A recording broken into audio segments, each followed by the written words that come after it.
check, mic check.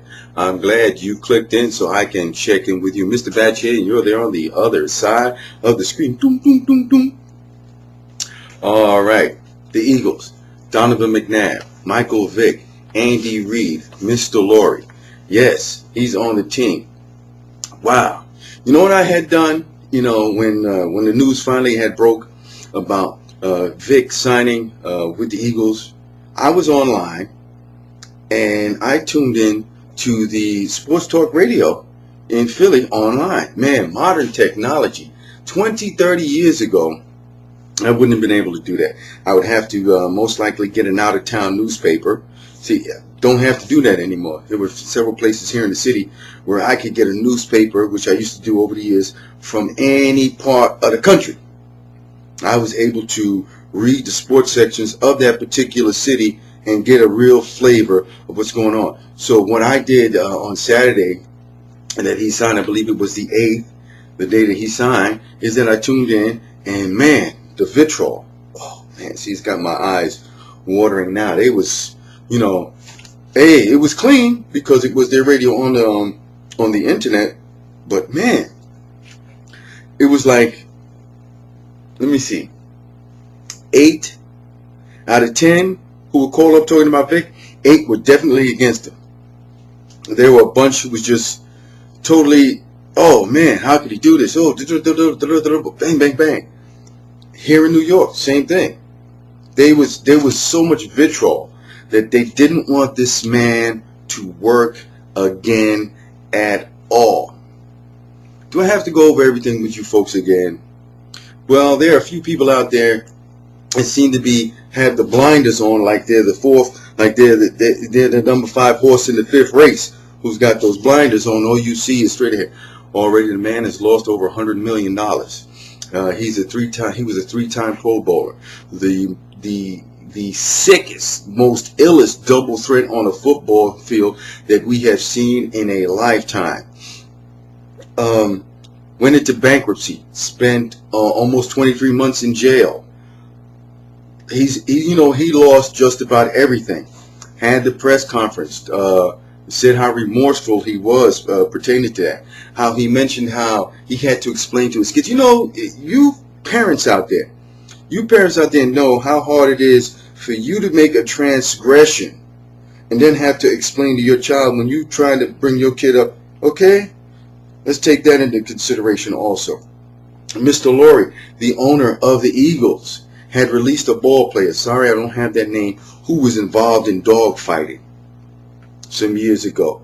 Hey, granted, he was not on the talent level of Michael Vick. That's why Michael Vick is getting his chance again to play ball, because of his talent and what he's able to do. That's on the football side. But what I'm talking about now here is on the emotional side, about how people were spewing the vitriol. You know, what he did was heinous. What he did, I do not condone. I thought it was just a straight up malicious act. I've had pets over the years coming up, and man, you know, ain't nothing like a dog. He knows, hey, ain't it time for me, man? Oh, let's go out and have some fun, you know, throw the frisbee, the ball, the stick, or whatever. You know, me and my brothers and whatnot would play with the dog, would have tack. Man, you know, a lot of fun having that pet around, man. So what he did was like, oh, so heinous. But on the other hand, he deserves a second chance. And hope a lot of people out there don't misconstrue this. Once he gets the second chance to play football, that's what he's here to do, to play football. If he messes up and regresses and goes back to that life, he's got to go.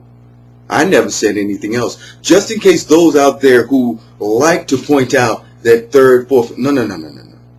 This is his chance. You better make the best of the opportunity. Because after that, it'll be frittered away. It's gone.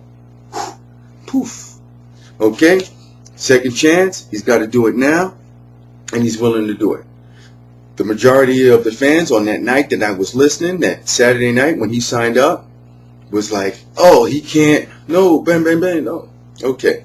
Now we're moving right along to this point in time where he's been here for a couple of weeks, and now the one who's taking over the news is Brett Favre. So now let's move into what Michael Vick brings to the table. Think about it. Michael Vick was one of the most explosive and dynamic double double threat. I mean, he was the ultimate threat on the football field. Run for 1,000, throw for 1,000. Okay, he's already admitted that when he was in Atlanta, he was not a workout freak. You know, imagine if he had dedicated himself to really, you know, the intricacies of the X's and O's and how to max. Freak! Straight up, it would have been freakish numbers he would have been able to put up. Now, he has, think about it now. He has to be more dedicated to the game because he's getting his second chance. He can't go out there and mess around. Donovan McNabb, who met him oh so many years ago, had hosted, as it was reported in the newspapers and over some of the airways that you've seen, that he had hosted Vick on a recruiting session to Syracuse. So they have a history together of at least knowing each other and then having the chance to play against each other in the NFC Championship game. Okay? That's another note. Football-wise, I'm talking football here. Right? Now, he brings that to the table. What? Oh, man, I had just got off of Mr. Laurie. Sorry about that, but that was just a little sidebar about Mr. Laurie firing the dude. He didn't have the skills now. Okay, Vick and McNabb. McNabb brought the idea to Andy Reid. They jumped on the chance now that they got him. Think about it. With both of these guys in the backfield, it would be awesome. Donovan McNabb made the statement of like, hey, you know, both of us can be on the field at the same time. I could be a running back or a tight end or something like that. You never know. Think about it. Donovan McNabb played basketball too. He was varsity basketball, football, and basketball at Syracuse. He's got skills. Now, that is a crazy combination of two men in the backfield together. Ooh, it's going to be scary in the NFC East. You understand what I'm saying? It's going to be scary in the NFC East when that happens. But before that gets there, Vick has to come up to speed again. He has to get his rhythm, his timing. He has to feel the contact of playing football. So that's not going to be for a minute.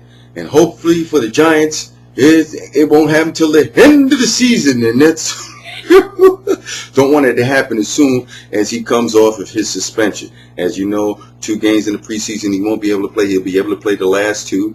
Then he should be able, after the 4th game of the season, from the initial reports from when he was first reinstated by the commissioner, and when he first got reinstated, they said 4 games in the regular season if he had hooked up with a team. Now these sports people are talking about 6. I'm going with the 4 from what I heard earlier. Oh, it was released earlier from the league office. Hell with them guys. So now that poses a very tricky proposition here in the NFC East. The main contenders to the Giants would be the Eagles. I'm not too worried about the Cowboys. I'm not too worried about the Washington Redskins. As a further assessment, I might change my tune, but at this present moment, me putting this up here, not too worried about those 2 other teams. Worried about the Philadelphia Eagles with the dual possibility of a dual threat in the backfield. That was the whole thing football-wise concerning Vick. What he brings to the table.